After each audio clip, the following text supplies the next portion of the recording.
I've got it on there, but I still want it. I do miss the tactile feel of the Bible a little bit, but No, I don't miss for that. convenience, multiple versions. Thesaurus is strong. Packet loads of notes. Yeah, yeah, and sync them from all my devices. Sync the same notes. I just wouldn't go back.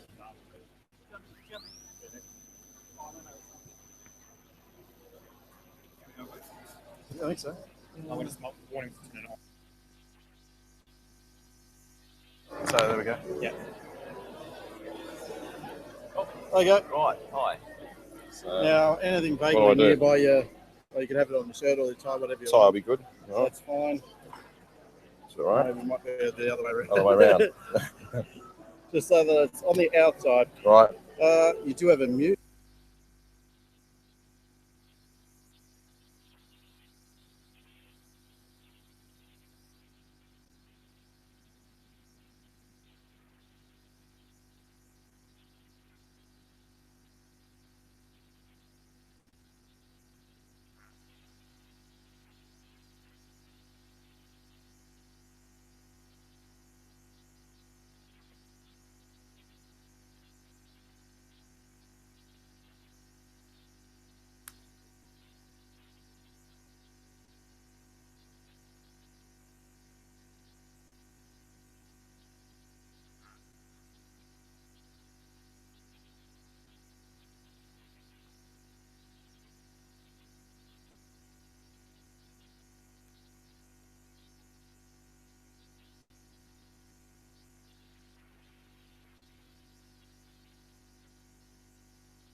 from Wollstonecraft from the Punchbowl Ecclesia is with us, and he's going to lead us in a consideration of the Twilight King, taken from the life of King Zedekiah. And today's study one is to the subject, a rebellious house. And to introduce Brother Michael's thoughts, we're going to call our brother Ben Morgan to come forward and read for us from Ezekiel chapter 2. Thanks, Ben.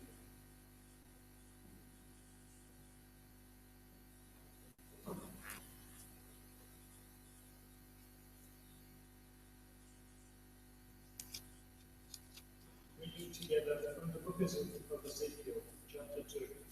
I'll be reading from the Revised Standard Version. And he said to me, Son of man, stand upon your feet, and I will speak with you. And when he spoke to me, the Spirit entered into me, and set me upon my feet. And I heard him speaking to me. And he said to me, Son of man, I send you to the people of Israel, to a nation of rebels who have rebelled against me. They and their fathers have transgressed against me to this very day. The people also are impudent, stubborn. I send you to them, and you shall say to them, Thus says the Lord God. And whether they hear or refuse to hear, for they are a rebellious house, they will know that there has been a prophet among them.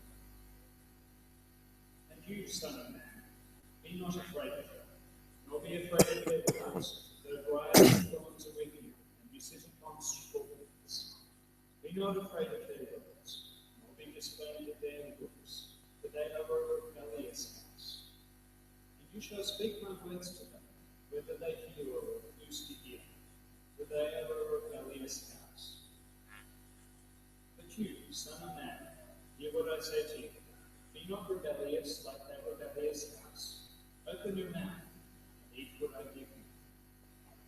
And when I looked, behold, a hand was stretched out to me, and lo, a written scroll was in it. And he spread it before me, and it had writing on the front and on the back. And there was written on it words of lamentation and mourning and woe.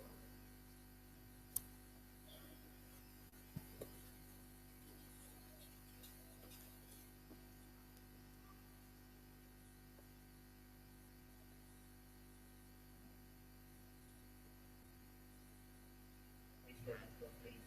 Now we're very pleased to call on Brother Michael to come forward and lead us in our first study to the subject, a rebellious house.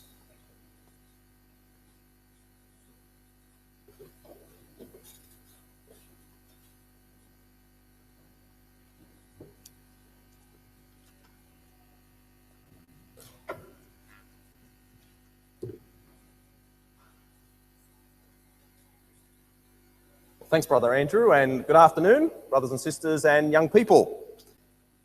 Well, what a wonderful way to start the weekend with those children singing a song that actually calls to mind some of the things we're going to talk about actually in our study, our first study this afternoon. I'd like to first of all thank whoever it was that thought of us to invite us down to Melbourne, because not that we do really want to meet all of you, but it's actually given us the chance to see our daughter who lives down here and see the grandchild.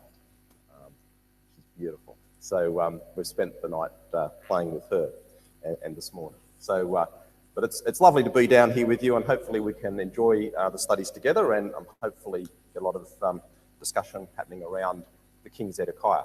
Because our study actually is a study about a man who failed before God. And I don't want us to have the study as a sort of a man's failure, and we walk out of here feeling, oh, tut-tut, and feeling somehow elevated in ourselves and say, well, what a silly man. What I want us to do is to walk in Zedekiah's shoes and see why he failed, to feel his emotions, to feel his uncertainty, to feel and to appreciate what made him tick. Because in a lot of ways, what made Zedekiah tick, what was in Zedekiah is in all of us. If you've ever felt pressure from others, then you're felt like Zedekiah. If you've ever felt a need to be accepted by others, then you've felt like Zedekiah. If you've ever felt the need to feel secure in life, then you've felt like Zedekiah. If you've ever felt that there's no way that I can change my life and change direction, then brothers and sisters, young people, you've felt like Zedekiah. If you've ever felt out of your depth, uncertain of where to turn, then brothers and sisters and young people, you've felt like Zedekiah. A man with fears and feelings like ours. So we want to learn lessons this weekend from his failure. Now, when I first of all came to look at Zedekiah, I thought, well, this would be a nice study just for maybe I could, one night, and we could perhaps stretch it a little bit, and there'd be enough material here just to do one night. And 2 Chronicles 36 is perhaps the basis of our talk this weekend. But when we got to look at it, we found that it actually expands a lot wider than I realised. So what we're going to do is our weekend, it's not a study in chronological events necessarily, although we will pick up the story as we go. What I'd like to do is actually to start and base our studies on 2 Chronicles 36. But what we're going to find as we draw out each of the lessons from 2 Chronicles 36 is that we're going to draw on the parallel record in 2 Kings 24 and 25. We're going to look at Ezekiel 1 to 33. We're going to pull our ideas out of that, because did you realize that Ezekiel, he was at the time of King Zedekiah, and he was up in Babylon, and he was having visions about what was happening back here with Zedekiah and the people that Zedekiah reigned over. And so we're going to pull out ideas from Ezekiel. We're also going to find that Jeremiah was also at the time of Zedekiah. And so there's a number of chapters. We're not going to look at all of those, but we're going to pull out thoughts from Jeremiah. And where was he? Well, he was in Jerusalem. So we've got Ezekiel up here in Babylon. We've got Jeremiah down with Zedekiah in Jerusalem. And we're also going to look at Lamentations. We're going to get ideas from Lamentations, because Lamentations is looking back at the destruction of Jerusalem when Zedekiah and the people were carried away and the city was destroyed. So he looks back. So you can see that's quite a big study. Of course, we're only going to just sort of brush the surface in our 4 studies this weekend. And what you're going to need. So the approach is 2 Chronicles 36 is the main basis of where we start each of our studies, and we'll branch out and bring ideas into that. Now, what are you going to need? Well, you're going to need a colouring in pencil or 2, and hopefully you've got your workbooks. Now, your workbooks, the idea of that is you can not use them if you don't want to. That's fine. I don't mind. The idea is that it's really, you'll see that some of the stuff in the notebooks actually marries and matches with what you'll see on the screen. So when you do see that, then that's a trigger that you perhaps could take some notes. So the idea being that, don't just be limited to what's on the screen, by the way, take as many notes as you like.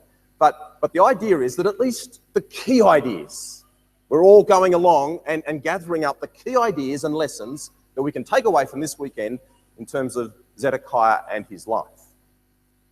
So that's the approach and perhaps what we need each of us to do. Well, let's start to set the scene in our first study. Let's have a look at 2 Chronicles and 36. 2 Chronicles 36, and let's set the scene for Zedekiah's reign. Because this really summarises the last 22 and a half years of Judah. Takes us from the death of Josiah, and it takes us to the destruction of the kingdom 22 and a half years later.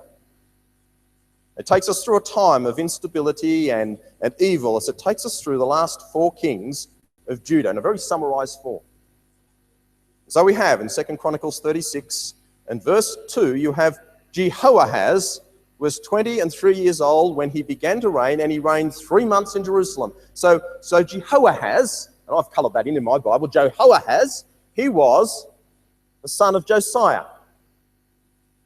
And so he comes to the throne after Josiah dies in the previous chapter. And Jehoahaz comes to the throne, and he lasts 3 months.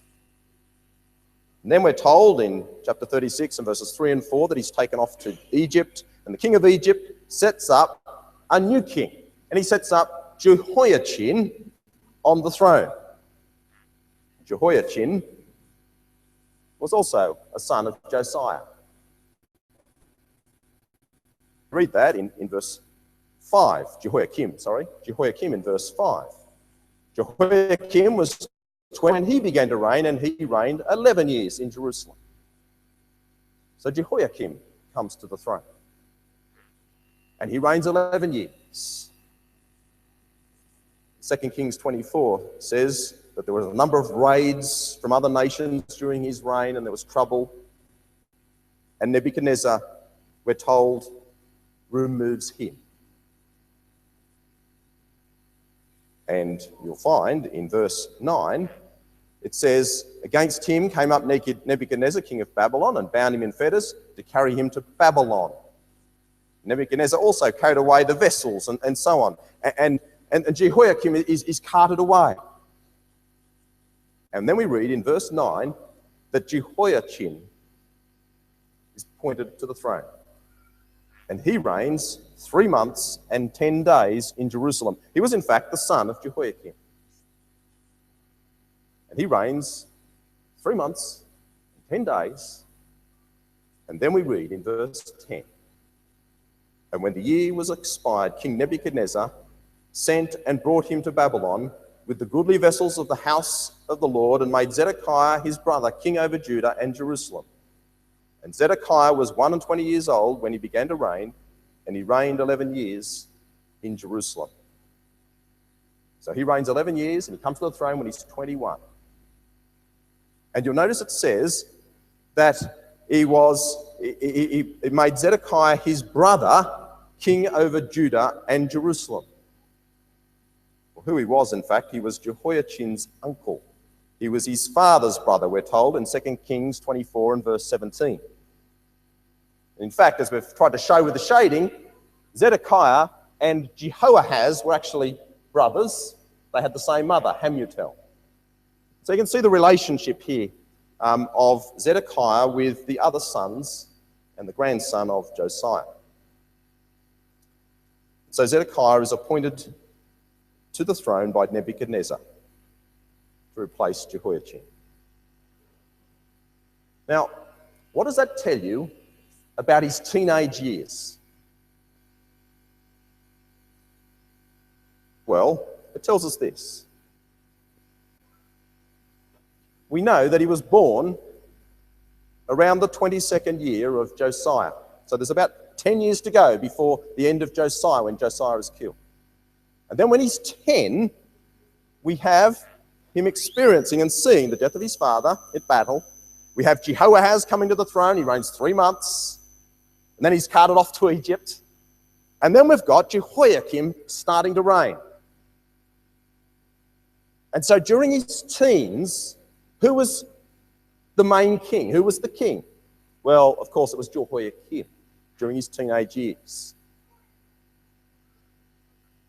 During those very important teenage years where we're starting to get our own feeling of independence and looking to others. And Jehoiakim was the king.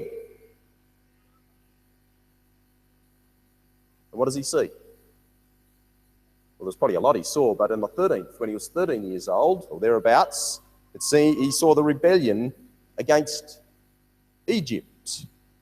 He saw innocent blood being shed. When he was 15 years old, he saw Jehoiakim chopping up the Bible and burning it. That's what he saw when he was about 15. And when he was 21 years old, he sees Jehoiachin killed, Jehoiachin besieged and taken captive, and then he himself is appointed king. Now, what's the point of all of that? Well, it's not surprising, is it, that when you look at that, it's not surprising that 2 Kings 24 and verse 19 says, in summarizing his reign, it says, he did according to all that Jehoiakim had done. Jehoiakim was his chief example during those teenage years, what people think of as being those difficult periods of life, where you need positive role models, and he has Jehoiakim. And so at the age of 21, he's forced onto the throne. Well, what sort of kingdom does he rule over? Let's pick up the story in 2 Kings chapter 24. 2 Kings chapter 24, this is the type of kingdom that he's reigning over.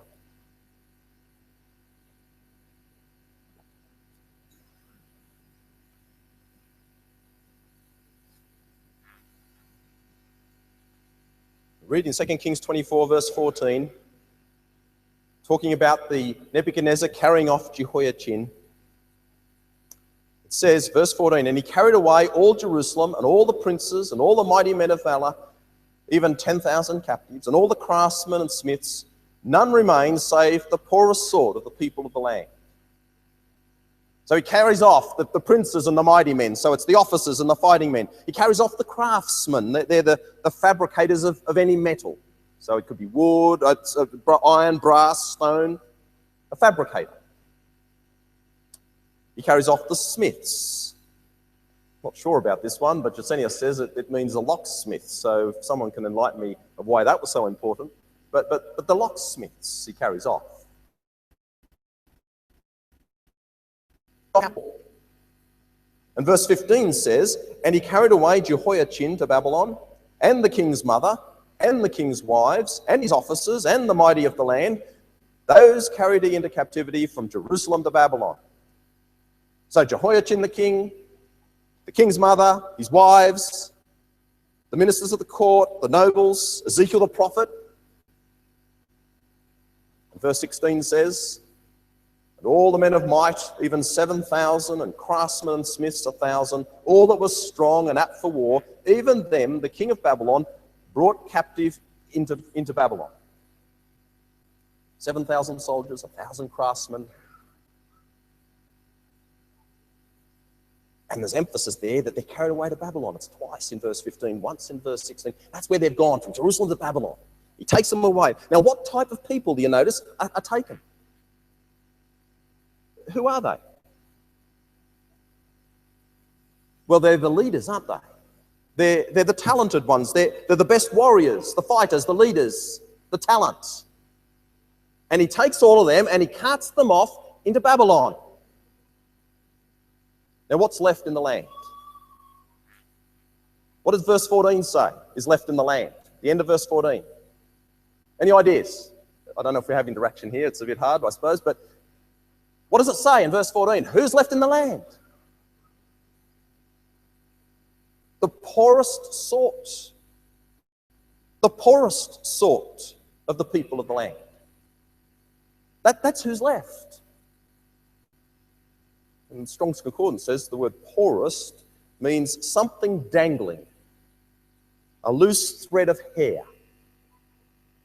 Don't you love that description? A loose thread of hair. It's just like you pluck a little bit of hair. No, there it is. Snap, that's it. That's what's left in the land. So he has. There's no strength left in the land, really, is there? There's no leadership. They've been taken. And you're left with the poorest sort, like a loose thread of hair. Well, that's not all we're told. Have a look in Jeremiah chapter 24. What else was left in the land? What were these people like? Jeremiah 24. Jeremiah 24. Verse 1 tells us the context. Jeremiah 24 verse 1 says, the Lord showed me, and behold, 2 baskets of figs were set before the temple of the Lord, After that, Nebuchadnezzar, king of Babylon, had carried away captive Jeconiah, the son of Jehoiakim, king of Judah, and the princes of Judah, and the carpenters and smiths from Jerusalem, and had brought them to Babylon. So he calls him Jeconiah. It's another word, another name for Jehoiachin. So he's removed and he's replaced by Zedekiah. And he says, you'll notice, that he's taken in vision to Jerusalem. He sees 2 baskets of figs. What are we told about those figs? Well, look at verse 2. One basket had very good figs, even like the figs that are first ripe, and the other basket had very naughty figs, which could not be eaten. They were so bad. I just love the King James version of that, don't you think? The naughty figs. The naughty figs.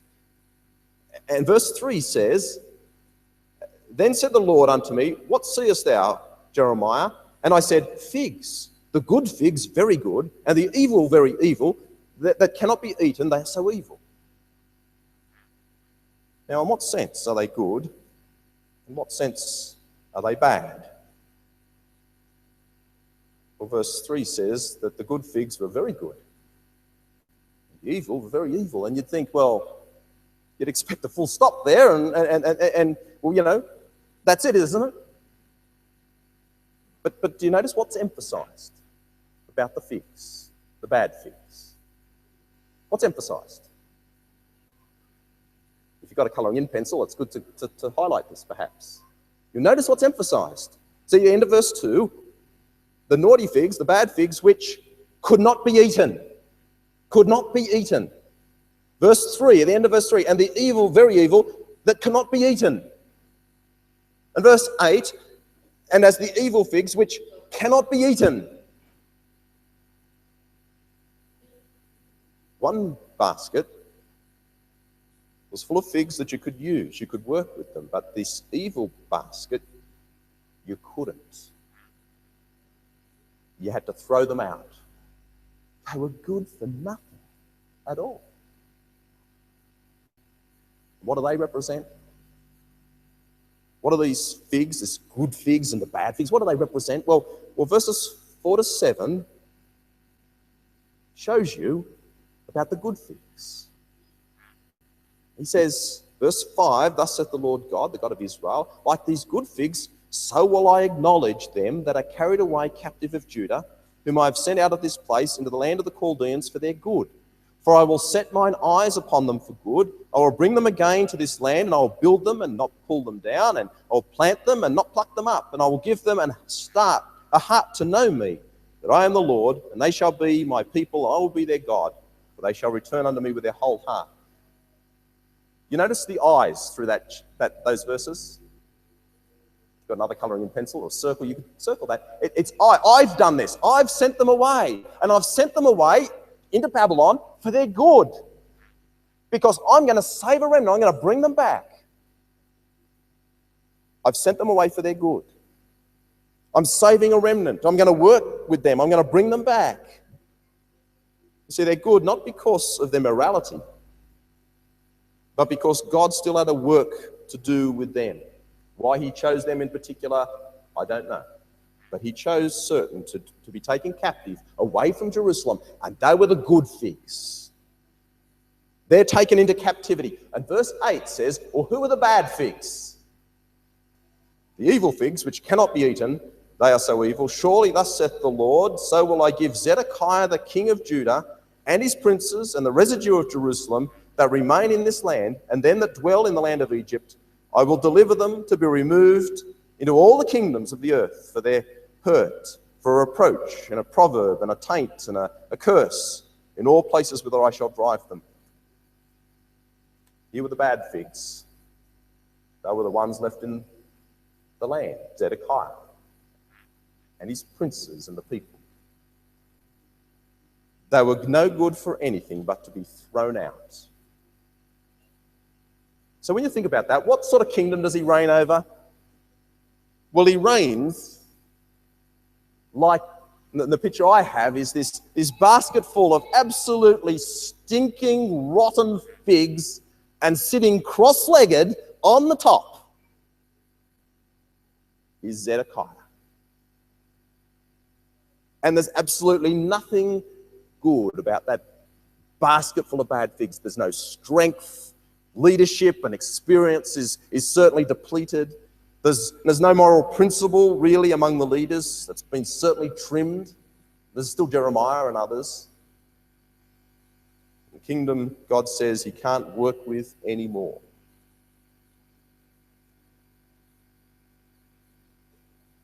What do you think about that? Why couldn't God work with them anymore? Surely God could do something. Surely he doesn't just give up. Why couldn't he work with them anymore? You know, he's saying there's nothing I can do with them. They're just got to be thrown out. They're useless. Well, I think a key is to notice a contrast in how each of the players involved in this little picture, in this captivity, see the captivity. We've just seen how God saw it, all right? So there's Jehoiachin and the princes, they're taken up into Babylon. How did God see that? Well, he saw it. God said, I'm saving a remnant, so I'm taking them into captivity. That's how God saw it. What did Nebuchadnezzar think when he took Jehoiachin and all those talented ones up into Babylon? What was he thinking? Well, this is what he was thinking. Ezekiel 17, verse 12 says this, Behold, the king of Babylon is come to Jerusalem and hath taken the king thereof and the princes thereof and led them with him to Babylon, and hath taken of the king's seed and made a covenant with him and hath taken an oath of him, hath also taken the mighty of the land. So this oath he makes, he's talking here of Zedekiah. Now, why has he done all of this? Why has he taken the princes and the king into captivity? Why did he do it? Well, the next verse tells you why. Verse 14 of Ezekiel 17 says, that, this is why I've done it, that the kingdom of Judah might be base, that it might not lift itself up, but that by keeping of his covenant it might stand.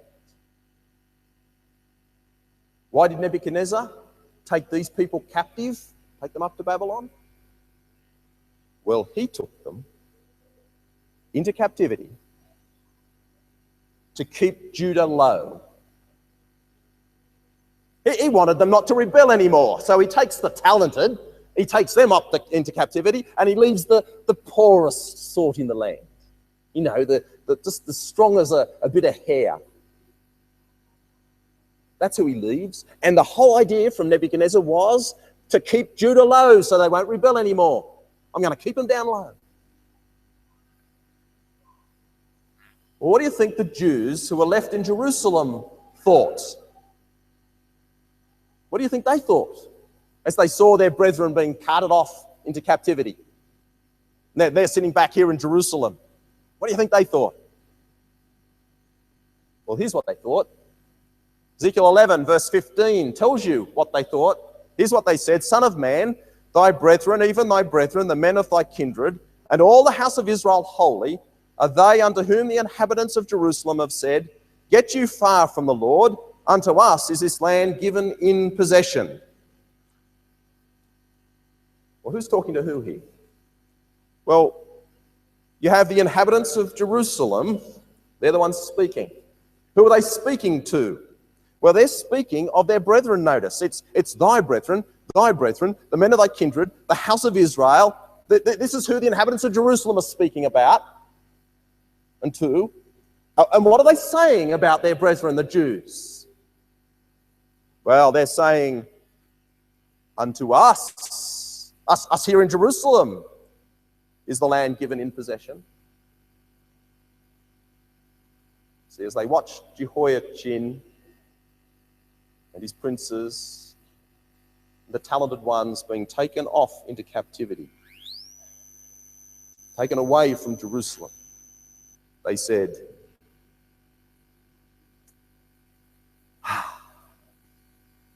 God is with us.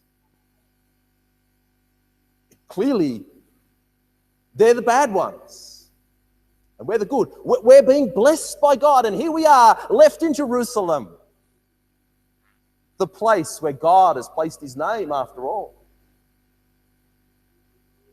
You're going into captivity. You're removed far from God. And so what they saw when they looked at the captivity, they said, we are blessed. And their response was not to amend their ways, but to be lifted up with a spirit of pride. And because they were lifted up that way, there was no need to amend their ways. You see the point? God can't work with us when we have that attitude. That's the rotten figs attitude, isn't it? There's nothing else we can do, or God could do. If they won't listen, if they don't know they need to amend their ways, there's nothing God can do. If you have that attitude, except to cast them out. Just as an aside, it's probably good just to pause to think about this little picture here, because it struck me. It's a powerful lesson. It's the same event, 3 different views of the one event. What does that tell you? It tells me this, that sometimes things happen in life and we struggle to understand why. And this tells us that it's very difficult to tell why. Perhaps it's unwise even to try, except to say that God will be doing right. So we might look at an event that occurs in our life and things that happen around us, and we start to attach reasons to it, don't we? Sometimes we see something happen, we say, oh, that's happened because, clearly, it's this, obviously, clearly, yes. And we attach motivations. This should warn us, shouldn't it? You think about that, brothers and sisters, young people. You know, I'm sure you can think of examples. But perhaps say you have an ecclesia that goes through a terrible problems. You always got problems at meeting. And we say, not a healthy ecclesia. Clearly, you know, not a healthy ecclesia. Are we saying that an ecclesia with no problems is a healthy ecclesia? Or are they just too lazy to care? We thank God for blessing the building of a new hall, say. We say, clearly, that's the blessing of God. And it may well be. But what would we say if it burnt to the ground? You see, things happen. And perhaps we need to be careful about the whys. And be thankful for the good and the bad, knowing God will be doing right. And even if the reason is not clear to us, let us simply accept that God will be doing right. So here were 3 different views about the one event. But it gives us an insight into why God couldn't work with those who were left in Jerusalem. The spirit of pride meant they had no need to amend their ways, so they thought. Now let's just think about the problem that the people had. Let's come across to that reading we had this afternoon in Ezekiel chapter 2. What was the problem with the people?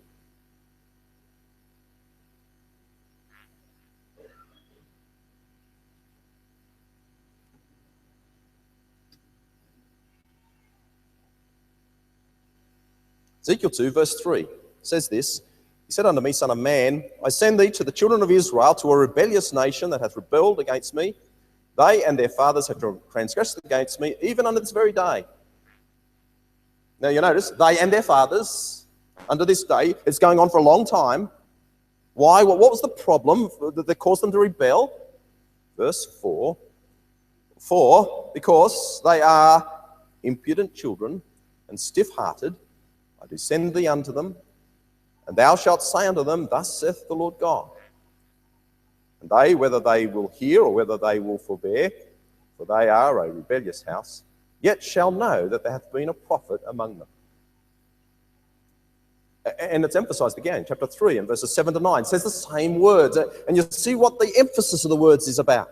What was the problem? The problem was that they were hard. There was a hardness about them. They were insensitive to spiritual things, and they saw no need to change. You know, you just have a look at the word, say verse 4 of chapter 2, it uses the word impudence. And other versions will probably translate a little better, a bit clearer, but impudent, it's made up of two Hebrew words, and it means hard-faced, obstinate. You know, chapter 2 and verse 6, he says, don't be scared of their looks. It's a really, you can see it in their faces. It's more really about what you saw, their hard face. I don't know if you've had children, or you've seen children, I'm sure, and you can see it in their faces, share the ice cream. Robbie, you share it. I'm not talking about you, Robbie. Share the ice cream, Robbie. They don't say anything. And they're saying no, because you can see it in their face. It's that hard-faced. It's kind of the idea here, hard-faced. Just looking at them, they're not going to budge. And verse 4 says, they're stiff-hearted. Can you really get the emphasis here? They're stiff-hearted. They're hard-hearted. It's about their internals. It's about their thinking and their feelings. Their feelings are unmoved.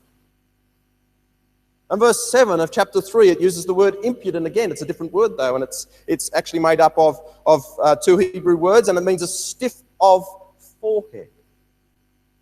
It's more the idea of the conscience seared and no longer being ashamed. That was their problem. That's why God couldn't work with them anymore.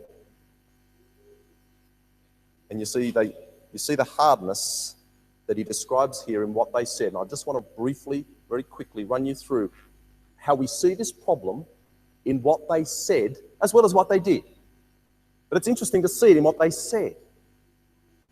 You have it here in Ezekiel. I'm just going to put them up on the screen. Ezekiel 8 and verse 12 says this, Son of man, have you seen what the elders of the house of Israel do in the dark, every man in the room of his idols? For they say, here's what they were saying, for they say, the Lord does not see us. The Lord has forsaken the land. Here were the officers and the teachers. And this is what they said in their hearts. In chapter 9 and verse 9, it says, the iniquity of the house of Israel and Judah is exceeding great, and the land is full of blood, the city full of perverseness. For they say, the Lord hath forsaken the earth, and the Lord seeth not. It's not just the leaders, it's also the people.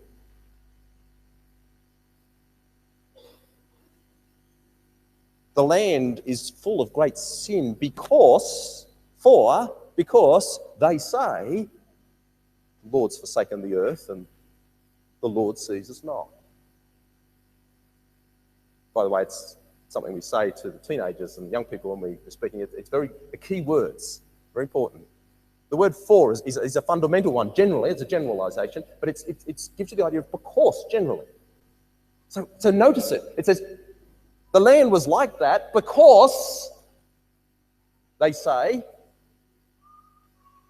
they didn't see God as a living reality, did they?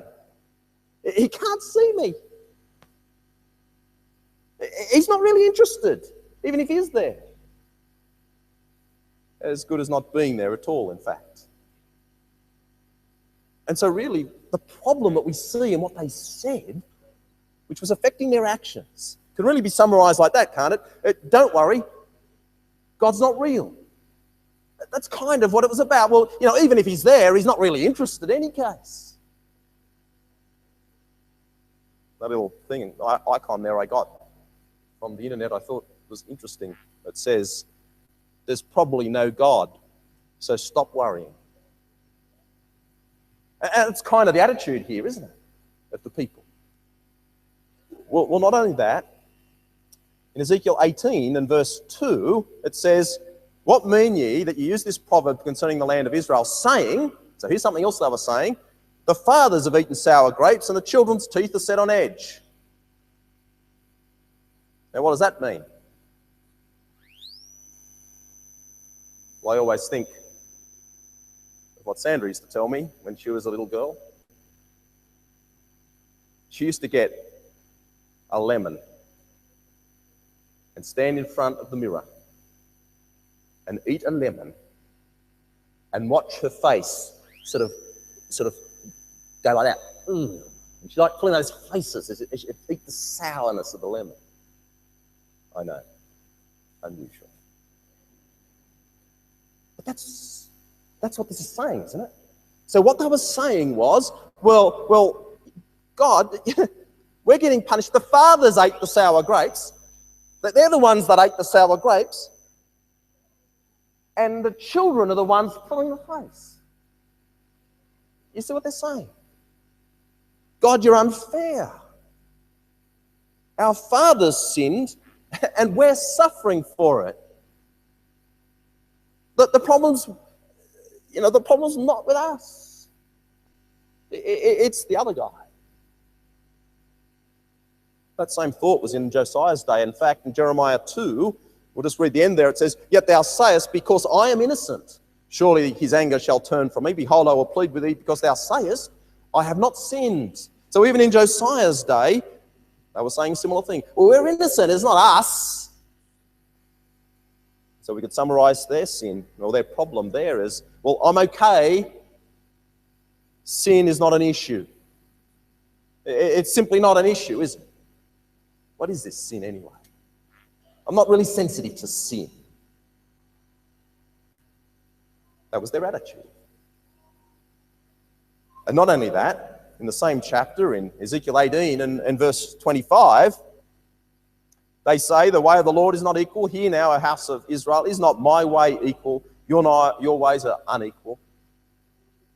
They question the very character of God based on their own assessment of fairness. In Jehoiachin's day, same thing. Jeremiah 22, verse 15 to 17. He talks about how they didn't know him because they weren't practicing his character.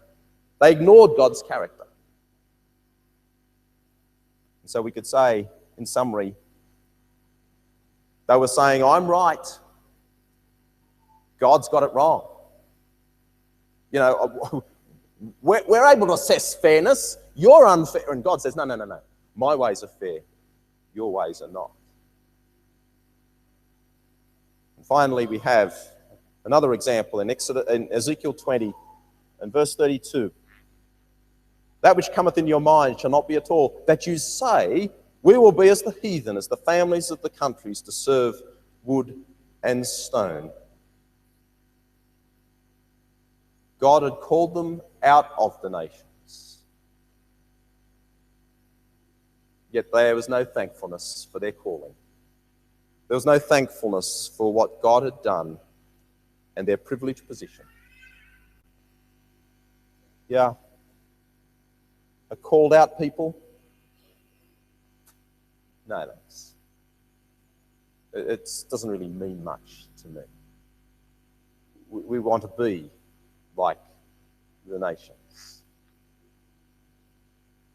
No wonder God calls them hard-faced, hard-hearted, consciences seared and scarred. If that's what they were thinking and saying, no wonder their actions were like they were. Have a look at the summary in 2 Chronicles 36. Let's go back there just to show you the summary of this nation in 2 Chronicles chapter 36.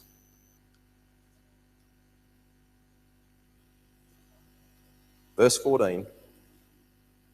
"Moreover, all the chief of the priests and the people transgressed very much after all the abominations of the heathen, polluted the house of the Lord which he'd hallowed in Jerusalem." So here's the actions, and here's what you'd expect, wouldn't it be? Here's the chief of the priests and the people. There's the abominations of the nations. You notice the two things. There's the abominations of the nations and the polluting of God's house, and what God highlights in sort of summary. Now, what were the abominations they were committing?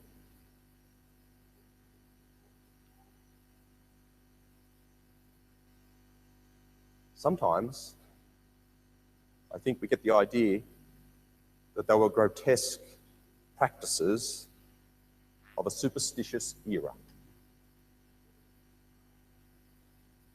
And there was a lot of that.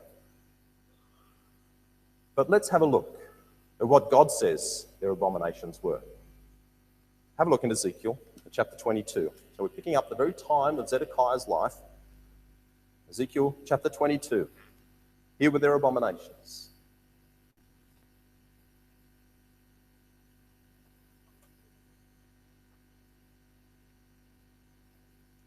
Verse 2.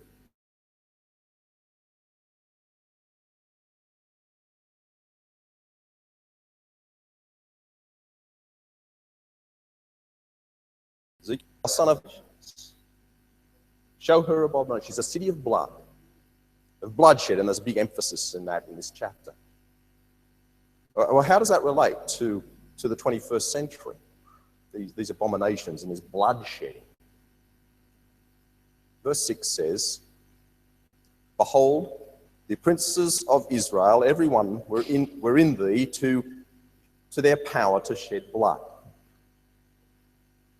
In thee have they set light by father and mother. In the midst of thee have they dealt by oppression with the stranger. In thee have they vexed the fatherless and the widow. So here's their abominations. Here's what they've done. Here's how they've shed blood. By not honouring mum and dad. That's shedding blood. That's an abomination. They didn't care. That's shedding blood. That's an abomination.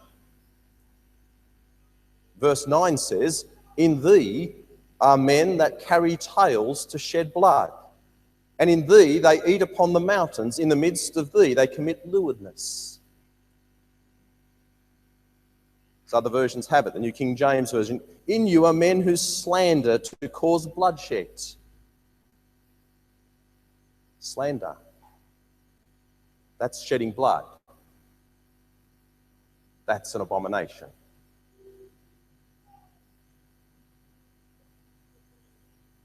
Verses 10 to 12, he goes on to talk about unfaithfulness and sexual immorality and bribes and focus on gain. These were the abominations of the nations, and this is what Judah were doing. You see, they're 21st century problems, aren't they? What I find interesting, though, and I'm sure you would have experienced similar,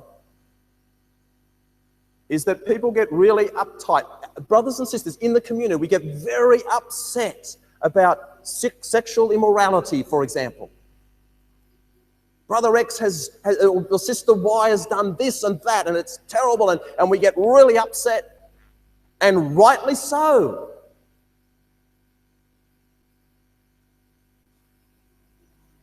But I've never ever yet heard anyone get upset like that about gossip that pulls down, perhaps on Facebook or whatever medium it is. And the interesting thing is that from God's view, He's God that in the same verse as sexual immorality and the other sin.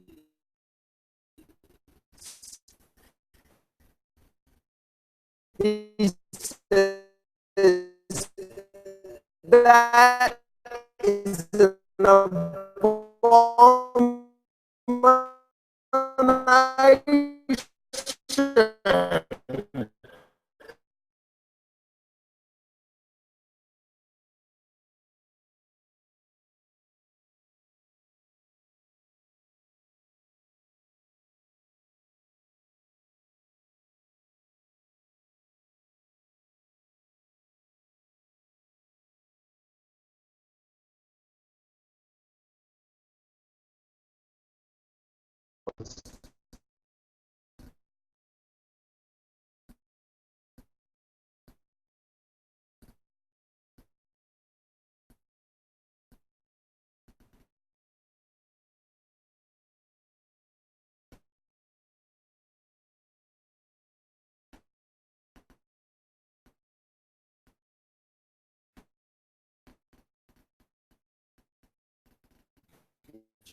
And